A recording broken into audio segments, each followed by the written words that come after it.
Shalom, Bapak, Ibu, dan saudara-saudari yang terkasih.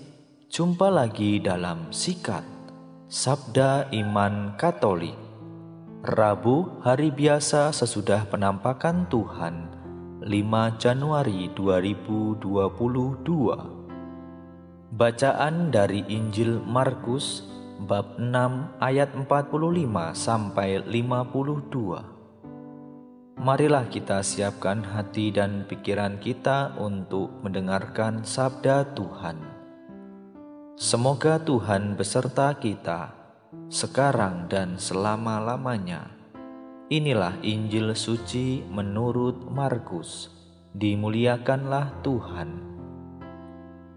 Sesudah memberi makan 5.000 orang, Yesus segera memerintahkan murid-muridnya naik ke perahu dan berangkat lebih dulu ke seberang, ke Betsaida. Sementara itu ia menyuruh orang banyak pulang. Setelah berpisah dari mereka, Yesus pergi ke bukit untuk berdoa. Ketika hari sudah malam, perahu itu sudah di tengah danau, sedang Yesus tinggal sendirian di darat. Ketika melihat betapa payahnya para murid mendayung karena angin sakal, maka kira-kira jam 3 malam Yesus datang kepada mereka berjalan di atas air, dan ia hendak melewati mereka.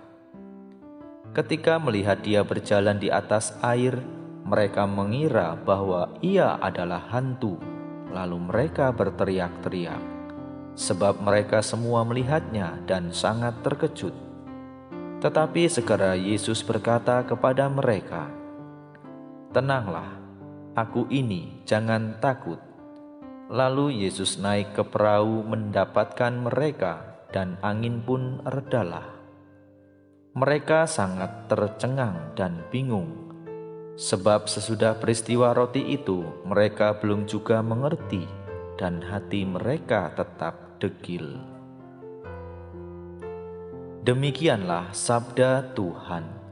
Terpujilah Kristus. Bapak, Ibu, dan saudara-saudari yang terkasih, renungan hari ini akan dibawakan oleh Suster Sri Putri Lingga Hakarem dari Banyuwangi. Selamat mendengarkan. Shalom Bapak, Ibu, dan saudara-saudari yang terkasih dalam Tuhan Yesus Kristus. Puji dan syukur kita haturkan kepada Tuhan yang Maha Kuasa dan Sang Pemilik kehidupan ini, yang masih memberikan kita kesempatan untuk merasakan hari baru dan melanjutkan kehidupan ini. Bapak, Ibu, dan saudara-saudari yang terkasih, kita juga bersyukur karena kita masih diberikan kesempatan untuk mendengarkan dan merenungkan sabdanya hari ini melalui Injil Markus lewat kisah Yesus berjalan di atas air. Di dalam hidup ini kita pasti pernah mengalami kesulitan, ketakutan, dan juga masalah, baik masalah kecil maupun berat, baik dalam keluarga, di tempat kerja, di komunitas, maupun dalam hidup bermasyarakat. Angin sakal sering menerpa perahu hidup kita, dan saat itu kita bisa saja salah melihat atau salah berpikir dan bertindak. Kita juga menjadi sulit membedakan antara bantuan atau godaan. Dan karenanya kita menjadi ketakutan, khawatir, dan sulit percaya. Sulit percaya pada Tuhan, pada sesama, bahkan pada diri sendiri. Seperti para murid yang tidak bisa lagi membedakan antara Tuhan dan hantu. Semuanya nampak sama dan menakutkan, sebab angin sakal itu sudah menggoyahkan keberanian mereka, bahkan juga iman mereka terhadap Tuhan. Namun, di saat semua nampaknya menakutkan, Tuhan datang dan menenangkan para murid. Bahkan Dia juga menenangkan dan meredakan angin sakal itu. Gambaran serupa juga tentu terjadi dalam hidup kita. Tanpa kita sadari, kita juga pernah mengalaminya. Di saat kita sedang dalam kesulitan, kegagalan, maupun dalam kehancuran, Tuhan yang tampaknya seperti hantu itu justru menenangkan kita. Tenanglah, aku ini, jangan takut. Demikian Dia menyapa kita, meredakan ketakutan kita, kegelisahan kita, dan mungkin juga amarah yang menguasai kita dan membuat kita merasa ditinggalkan Tuhan. Namun sesungguhnya tidaklah demikian.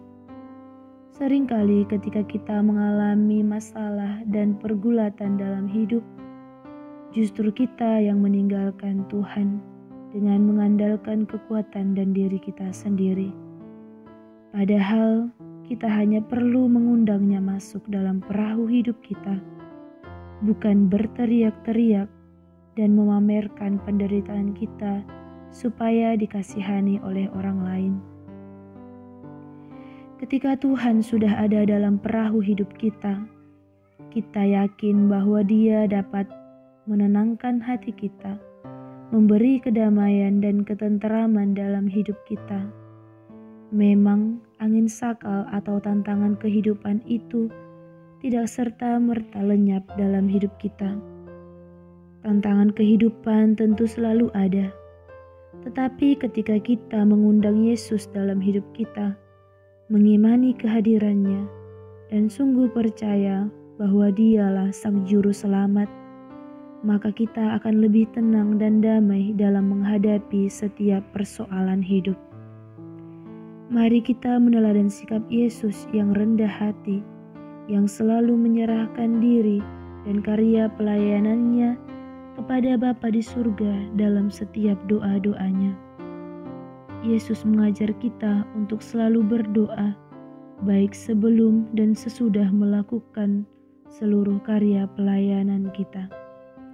Relasi dan perjumpaan personal dengan Allah Bapanya ini tidak pernah luput dari hidup Yesus, sehingga Ia selalu merasakan kasih Bapa dan membuat Dia tidak tergoda oleh tawaran dunia, yaitu harta kekayaan, popularitas, jabatan, dan lain sebagainya.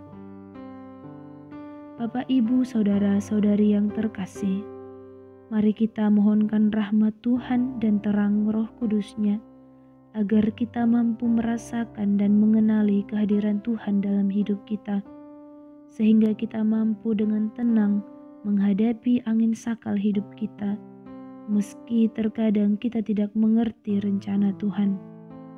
Mari kita juga belajar percaya dengan sungguh-sungguh kepada-Nya, agar kita dapat menghalau ketakutan kita, seperti yang tertulis dalam bacaan pertama dari surat pertama Rasul Yohanes. Kita telah mengenal dan telah percaya akan kasih Allah kepada kita. Di dalam kasih tidak ada ketakutan, sebab ketakutan mengandung hukuman, dan barang siapa takut, ia tidak sempurna di dalam kasih. Mari kita undang Dia ke dalam perahu hidup kita dan berdoa bersamanya, agar kiranya kita juga dapat menjadi pribadi-pribadi yang bisa mewartakan kasih dan kebaikan Tuhan, sehingga semakin banyak pula saudara-saudari kita yang dapat merasakan sapaan Tuhan. Tenanglah, aku ini, jangan takut. Tuhan memberkati. Amin.